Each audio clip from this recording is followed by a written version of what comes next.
Hey guys, welcome back to my channel. So today what we're going to talk about is just traveling with your firearms and how to be a responsible firearm owner while you're traveling to different states. So let's get into it. Okay, so this could be different for you if you are not a Utah concealed carry permit holder, and also if you live in a state that does not recognize you when you travel. That could be an issue as well. Just because you hold the Utah concealed carry permit does not mean that you will be recognized in that state like I would be because I'm a Utah resident. I hope that makes sense. So it definitely depends if you're a Utah resident versus an out-of-state resident. I will put a link below so you have an idea if you are recognized or if you are not recognized in that state that you're planning to travel to. All right, I am just going to speak for myself because everyone has their own opinion on this. Everyone can do their own thing. I'm not telling you that this is what you have to do, but this is what I did during our time of travel when we went through Idaho and Wyoming. I was recognized in Idaho and also Wyoming. So was Justin because he holds the Utah concealed carry permit. So we both had firearms during our time of travel and also during when we went to go dine in, breakfast, lunch, dinner, also just walking around Jackson Hole, and also when we were traveling. We also entered into a national forest, but since we were in a state that recognized us, a valid permit holder, we could carry on that national park or national forest. But if we were to go into the visitor center, then that could be a felony charge. So keep an eye out for that. Make sure you know where you are recognized and where you are not and where it becomes a federal offense. So that's up to you. That's your responsibility, not mine. I already knew that, so we were fine. We went to the elk refuge. There was so many beautiful elk. It was incredible. It was beautiful. I didn't want to leave. It was so pretty. Have you ever been to Jackson Hole? If so, put it in the link below. Where did you eat? Where did you stay? If you have not experienced Jackson Hole, you definitely should in your lifetime. It is absolutely beautiful. We obviously went in February, so it was cold. It was about -6 degrees, and oh my gosh, I screwed up, okay? I left the Gunbox in the truck overnight. I was like, we don't need it. We're in the cabin. We're cozy. We got our firearms readily accessible if we need them. I did not need to lock them up. So I did whoops, and yes, I left the Gunbox, this one, I think it's called the Guardian now. It used to be the 2.0. I left it in the truck, -6 degrees. In the morning, we're having coffee, and I'm like, shoot, we need the Gunbox because if we're going to leave, I want to lock up some of my belongings just in case someone breaks into our cabin. We did not have room service at that time. So here's this picture. She was a popsicle.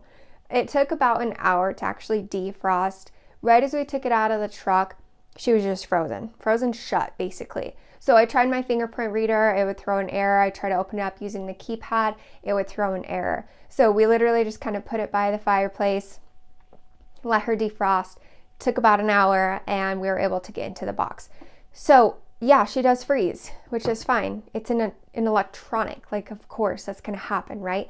But you got to keep that in mind as well. Are you in a place that it's super cold? Are you in a tent that it could freeze? And if you need it, can you get it readily opened so you can use it? That type of thing. So I didn't realize that. So that was kind of like it could freeze. So there's that.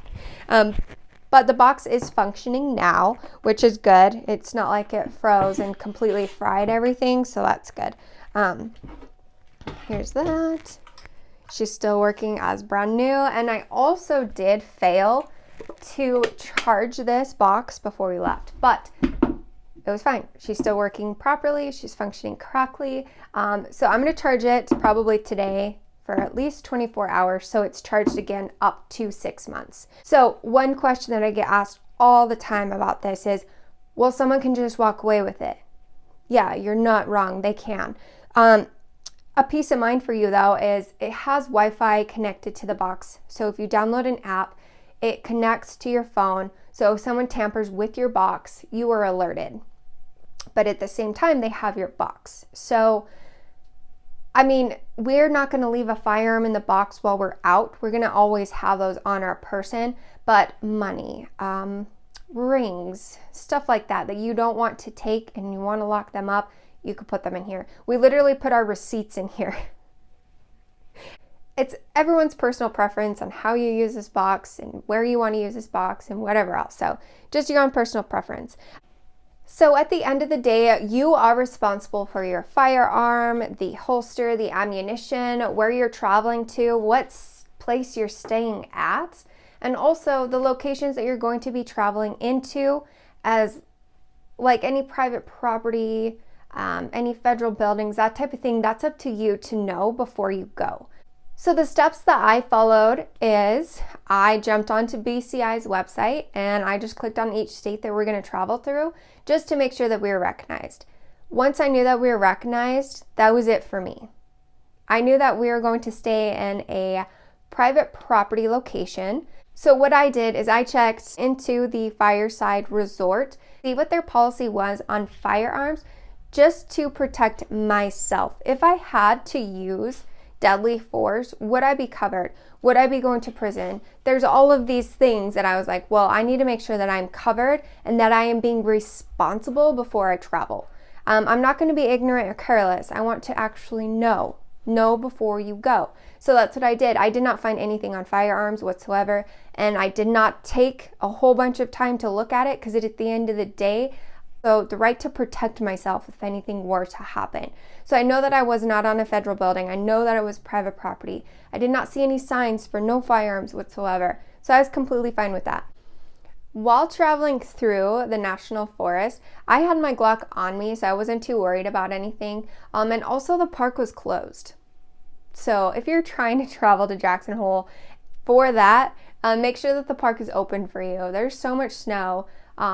So cold. If you don't like the cold, don't go, especially during the winter months, because oh my gosh, literally I feel like everyone, and I could be wrong, I'm sure I'm wrong, but the majority of people who go to Jackson Hole are there for the powder, the snow.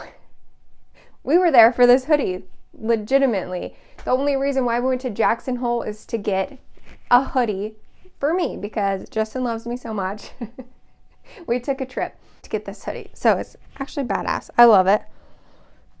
But I'm sure you have a hoodie like this if you went to Jackson Hole. I love hoodies and I love coffee mugs. My coffee mug's right there, but has a Jackson Hole on it. Freaking love it. It was a blast. It was so much fun. We came home safely. We traveled safely. We did not win the lottery, but it's fine. We'll try again. Seriously, you guys, if you travel, you need to make sure that you are following the correct steps so you don't get yourself in trouble. That's kind of like what this video is about. Don't get yourself in trouble. If you have questions, please refer to your state that you live in, and most likely they'll have a map for you to see if you are recognized in that state or not. If not, get onto my website, check out the reciprocity agreements with each state, and that should give you an idea if you're covered or not. If not, please reach out. If I don't answer you back right then and there, I'm really sorry, but I will get to you as quick as possible. Remember to go check out badassconceal.com because our belly bands are 50% off right now. So this one right here is a size 42, and this is the one that I carry. I am about 5'4" and about 135 pounds. So I love this one. We also have sizes up to 55. So there you go. You have two to choose from. They're comfortable. I love them. Oh my gosh. Also in Jackson Hole, how it was so cold, the belly band gave me extra warmth. So win-win for me. Don't even care. All right. Also, We the People leggings. These are the tactical leggings. I will be doing a video review on these. I'll put a link below so you guys can go check them out. And also, we would like to welcome to the family our super cute new Kershaw knife that we got. So this was called the toy store that we went into, a Mountain Man toy store or something or other. I love this one with me. We also made sure that the hardware, so the clip on it, was sturdy enough to hold on to my pants and also my bibs. The last time I lost my knife, my snap-on one from Kershaw, was actually ice fishing. I dropped my bibs and it just fell out of my pocket. So if you guys are at Pineview and you have my knife, I want it back. Just kidding. Okay, guys. Next time you travel, make sure you follow just simple rules and guidelines so you don't get yourself in trouble. Be a responsible gun owner. Check out all of the badass discounts that I provide for you. Stay safe, and until next time, guys, we'll see you later. Bye.